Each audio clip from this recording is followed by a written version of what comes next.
नमस्कार, मैं चंद्रशेखर जोशी। देवभूमि टुडे में आपका स्वागत है। जून का पहला दिन, पहली तारीख 1 जून 2026।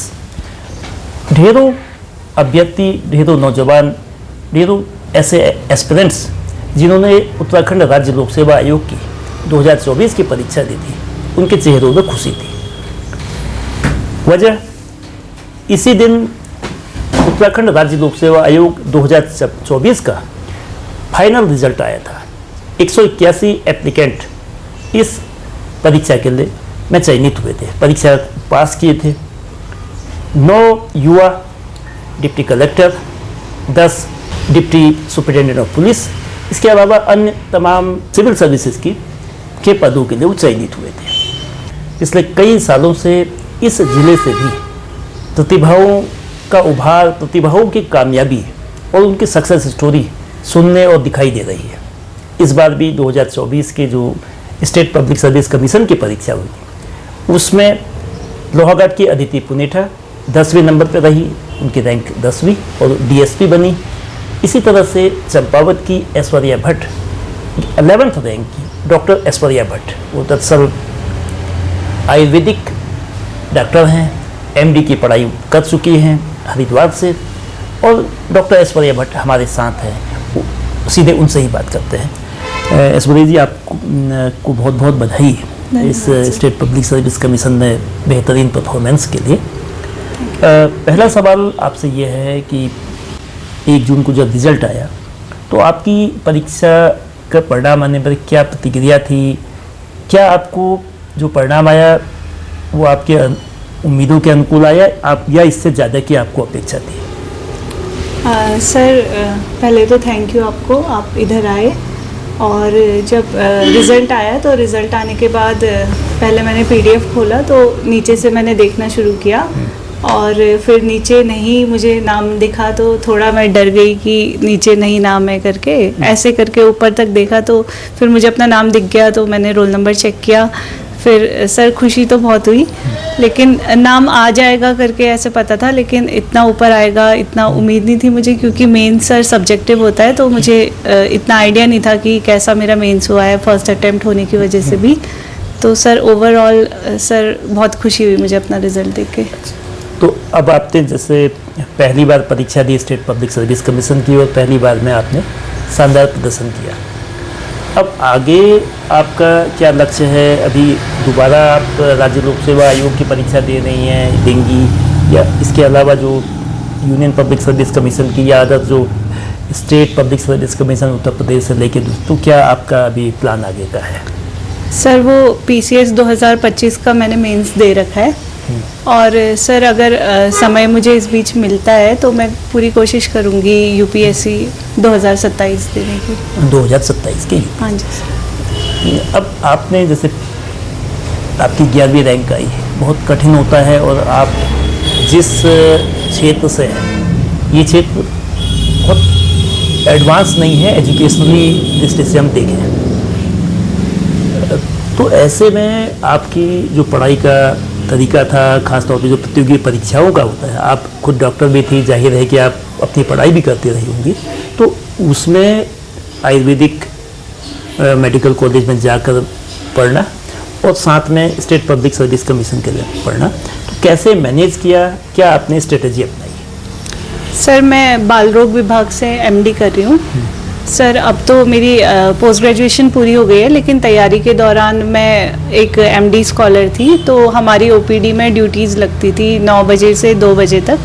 तो 2-2:30-3 बजे हम ओपीडी से फ्री होते थे। उसके बाद सर मैं लंच करके फिर कोशिश करती थी कि जितना टाइम मेरे पास बचा है उस टाइम को मैं पूरी तरह से उसका सदुपयोग करूं, और 3-4 घंटे शाम में निकालती थी, और सुबह सर मैं उठ जाती थी 3:30-4 बजे, और फिर सर 4 घंटे में सुबह निकल लेती थी पढ़ने के लिए। तो सर इस तरह से मैंने टाइम मैनेजमेंट किया जॉब के साथ। जो स्टेट पब्लिक सर्विस कमीशन के प्रिलिमिनरी और मेंस, उसके लिए आपका जो तैयारी का जो पैटर्न क्या था? कौन सी आपने बुक्स पढ़ी, कितना समय दिया, क्या कोचिंग वगैरह भी करी या बिना कोचिंग के, या कैसे गाइडेंस कहाँ से ली? सर प्रीलिम्स एग्ज़ाम के लिए तो मैंने कोचिंग तो ज्वाइन नहीं की थी, लेकिन मैंने टेस्ट सीरीज़ ज़रूर दी थी।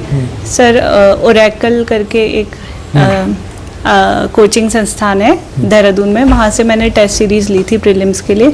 बाकी सर प्रीलिम्स की तैयारी मैंने जो पुराने सालों के पेपर हैं उनको देखते हुए, और मैं यूपीएससी की भी तैयारी साथ में कर रही थी, तो प्रीवियस ईयर क्वेश्चंस ने मुझे बहुत हेल्प किया सर। उनके आधार पर मैंने अपने नोट्स बनाए प्रीलिम्स के, और जो स्टैंडर्ड बुक्स होती हैं उनको ही केवल पढ़ा और एनसीईआरटीज़ केवल पढ़ी। और सर प्रीलिम्स के लिए तो ये था, और मेंस के लिए सर मैंने आंसर राइटिंग की। मेंस के लिए भी अगेन मैंने ओरेकल की ही सर टेस्ट सीरीज़ की ली थी, और मेंस में मैं सुबह का टाइम जो है वो आंसर राइटिंग में यूज़ करती थी, और शाम वाला जो स्लॉट था उसमें पढ़ाई करती थी।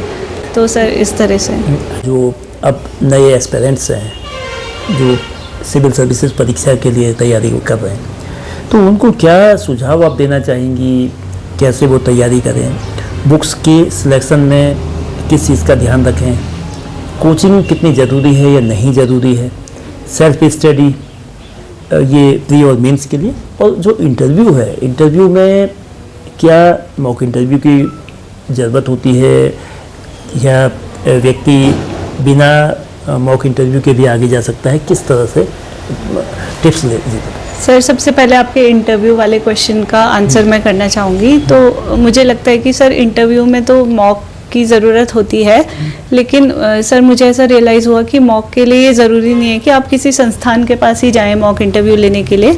आपको लगता है कि अगर आपके आसपास भी कोई ऐसे लोग हैं जो उस स्तर का ज्ञान रखते हैं, तो आप उनसे भी कहकर अपना मॉक ले सकते हैं। तो सर जैसे मेरे कॉलेज के जो प्रोफेसर्स थे, मैंने उनसे रिक्वेस्ट की कि सर आप एक टीम बनाइए इस तरह से, और ये इस तरह के क्वेश्चन उसमें रहते हैं, और मुझे इस तरह से मेरा मॉक इंटरव्यू लीजिए। तो सर कई बार मम्मी पापा ने भी मेरा मॉक इंटरव्यू ये लोग लेते रहते थे कि ये बताओ करके। तो सर मतलब मुझे लगता है आसपास के लोग भी बहुत सारा हेल्प कर सकते हैं इंटरव्यू के टाइम। और सर आपका दूसरा सवाल ये था कि हाँ सुझाव के लिए, तो सर मैं बाकी जो एस्पिरेंट्स हैं उनको यही सुझाव देना चाहूँगी कि कंसिस्टेंट रहिए। सर कंसिस्टेंसी मुझे लगता है बहुत इम्पॉर्टेंट है। मतलब अगर आप किसी दिन कम भी पढ़ पा रहे हैं, 1 घंटा 2 घंटा भी निकाल पा रहे हैं, लेकिन कंसिस्टेंट रहिए, वही शायद की है ऐसे एग्ज़ाम्स के लिए। इस तरह से आप चिकित्सा पेशे से दी, आयुर्वेदिक में आपने पोस्ट ग्रेजुएशन भी कर लिया, तो आपने फिर डॉक्टरी पेशे के स्थान पर ये सिविल सर्विसेज को क्यों ऑप्ट किया है? इसके पीछे कोई खास वजह क्या है? सर जब मैं डॉक्टरी पूरी करके जब मैं बाल रोग से एमडी कर रही थी, तो एमडी के दौरान ही मुझे ऐसा रियलाइज़ हुआ कि सर एज अ डॉक्टर मैं व्यक्तिगत स्तर पे एक टाइम पे एक ही पेशेंट को देख सकती हूँ, लेकिन अगर मैं सिविल सर्विसेज में आती हूँ, पॉलिसी मेकिंग में आती हूँ, तो मेरे एक डिसीजन का फ़ायदा बहुत सारे लोगों को एक साथ पहुँच सकता है। उसके अलावा सिविल सर्विसेज जो है वो एक बहुत ही डाइवर्स और बहुत ही अलग अलग तरह की अपॉर्चुनिटीज़ प्रोवाइड करता है, जो मुझे लगता था कि मेरे क्षेत्र में लैकिंग है। तो सर ये एक रीज़न था यहाँ पे आने। चंपावत एजुकेशनली बहुत एडवांस नहीं है, कह सकते हैं बैकवर्ड एरिया है, क्योंकि बहुत ज़्यादा बड़े शिक्षण संस्थान नहीं हैं, बहुत ज़्यादा कोचिंग सेंटर नहीं है, मार्गदर्शन की बहुत स्थितियाँ नहीं है। ऐसे में उन बच्चों के लिए जो यहाँ रहकर जो दिल्ली, देहरादून या अन्य स्थानों में नहीं जा सकते हैं, वो कैसे पढ़ें, क्योंकि अब डिजिटल दौर भी है, उनकी पढ़ाई का क्या तरीका हो, उनका हौसला बने रहे, उनमें मनोबल और आत्मविश्वास रहे, उसके लिए उन्हें क्या करना चाहिए?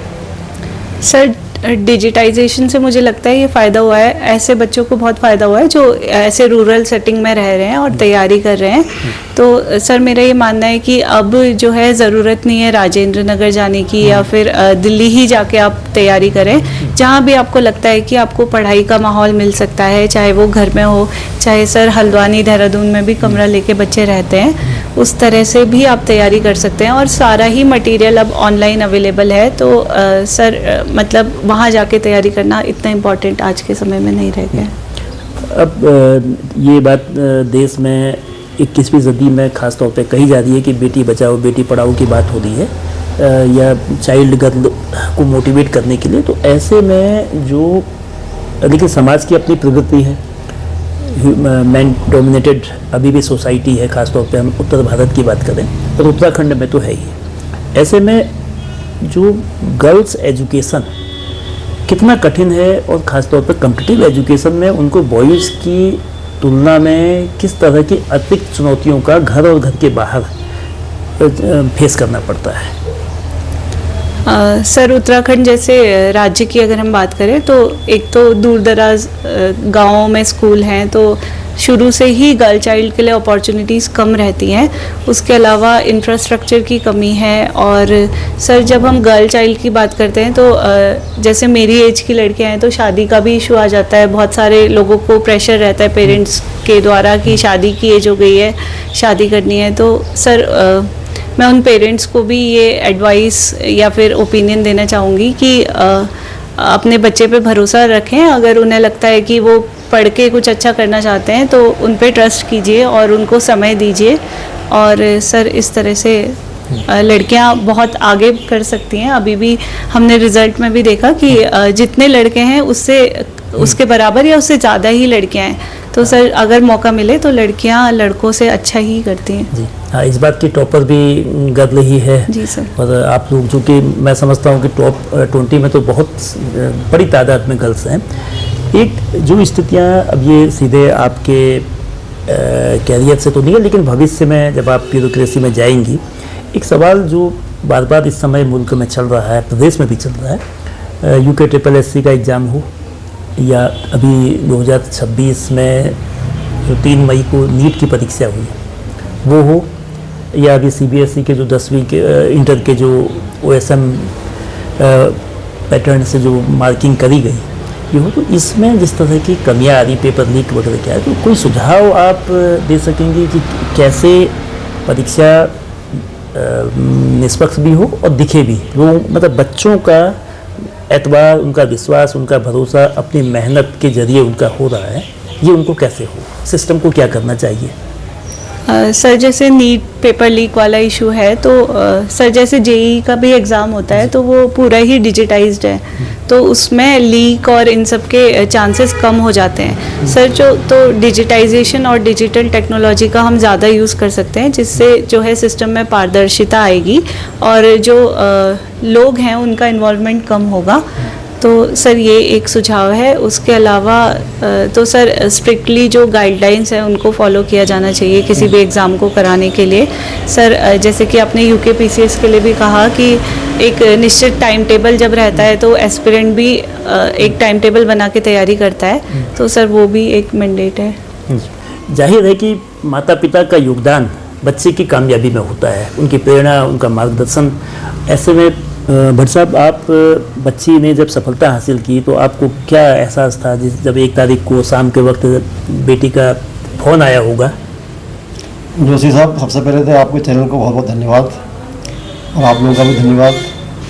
मैं शाम को जो है कहीं घूमने के लिए गया था, थोड़ी देर, करीब 6 साढ़े 6 का टाइम था, और जब मेरे बेटे का फ़ोन आया पहले कि पापा बैनी का हो गया है, इसमें इंटरव्यू में हो गया है, इसमें नाम आया हुआ है, तो मैंने फटाफट जो है वहाँ से भाग के अपने घर पे आया और बहुत ज़्यादा खुशी हुई। इतनी ज़्यादा खुशी हुई कि मेरे को खुशी के आंसू आ गए कि आज ये मेरी बेटी ने क्या कर दिया करके। उसके बाद फिर अपनी वाइफ को भी बताया हमने, और फिर हम लोग यहाँ पर अपना जो है सेलिब्रेट करने लगे। और थोड़ी देर के बाद हमारे माननीय इस क्षेत्र के हमारे सभासद जो तिलकोटी जी हैं, उनकी मैडम और दोनों यहाँ पर आए और उन्होंने स्वागत किया मेरी बेटी का पुष्प गुच्छ से। फिर अगले दिन जो है तमाम शहर की पब्लिक, लोहाघाट से माननीय विधायक जी और आपके हमारे हरगोविंद सिंह वोरा जी और तमाम क्षेत्र के लोग यहाँ पर बधाई देने के लिए आए। मैं उन लोगों का भी धन्यवाद करना चाहता हूँ, और मैं चाहता हूँ कि आगे ऐसी बच्ची से सबको प्रेरणा मिले, इस क्षेत्र के लोगों को।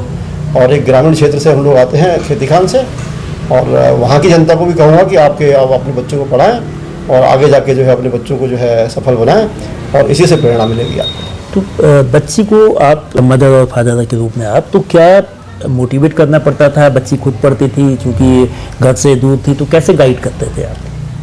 हम जो कि बचपन में कुछ छोटा मोटा अपना और भी काम करते थे, अपना खर्चा निकालते थे जैसे जैसे, तो हम इसी दरमियान जो है हमने अपने बच्चे को जो है धीरे धीरे करके हम यहाँ से जो है पिथौरागढ़ लगे। पिथौरागढ़ में जवाहर विद्यालय में हमारे बच्चे ने एग्जाम दिया, तो वहाँ इसका सिलेक्शन हो गया। तो उसके बाद हम धीरे धीरे बच्चों को जो है कहते थे कि बेटा आप जो है बहुत आगे जाओगे, आप लोग पढ़ाई करो, और चूँकि बाकी कुछ भी नहीं है, पढ़ने से ही सब कुछ होगा। तो मेरे बच्चों ने 24 घंटे जो है कहीं इधर उधर ध्यान न दे करके अपने पढ़ाई में ध्यान दिया, और उसके बाद आज इस मुकाम तक पहुँचे हुए हैं। बहुत धन्यवाद भट्ट साहब। तो ऐश्वर्या भट्ट की जो कामयाबी है, ये परिवार के लिए तो एक बड़ी उपलब्धि है ही, और जाहिर है कि इस सफलता में माता पिता का मार्गदर्शन, उनकी लगातार देखरेख परवरिश का योगदान होता है, बच्ची की मेहनत का योगदान होता है। और ये जो कामयाबी है, ये केवल अकेली कामयाबी नहीं है, परिवार के लिए नहीं है, बल्कि समाज के लिए भी है। ऐसे बच्चों को भी प्रेरित करेगी जो बच्चे भविष्य में सिविल सर्विसेज और दूसरी उच्च स्तरीय परीक्षाओं की राह देख रहे हैं। और ऐश्वर्या की ये कामयाबी मंजिल नहीं है, बल्कि कामयाबी का एक पड़ाव है, क्योंकि पहली परीक्षा में उन्होंने स्टेट पब्लिक सर्विस कमीशन में बड़ी उपलब्धि हासिल की है, 11वीं रैंक हासिल की है। और इसमें उनकी माँ जो टीचर हैं गीता भट्ट, और पिता गिरीश भट्ट जो व्यवसाय करते हैं, उनका तो योगदान है ही। और ये सफलता उन बच्चों को भी, चंपावत जैसा पहले भी कहा कि रिमोट डिस्ट्रिक्ट है, बहुत ज़्यादा सुविधाएं यहाँ नहीं हैं पढ़ाई के लिए, कैरियर बिल्डिंग के लिए, लेकिन ऐसे बच्चे जब कामयाबी हासिल करते हैं तो और बच्चों को हौसला मिलता है। और जैसा कहते भी हैं कि भारत वैसे भी गाँव में बसता है, तो छोटी जगहों से बड़ी सफलता और बड़ी जगह पहुँचना, बड़ी बुलंदी हासिल करना ऐश्वर्या जैसे बच्चों ने दिखाया है।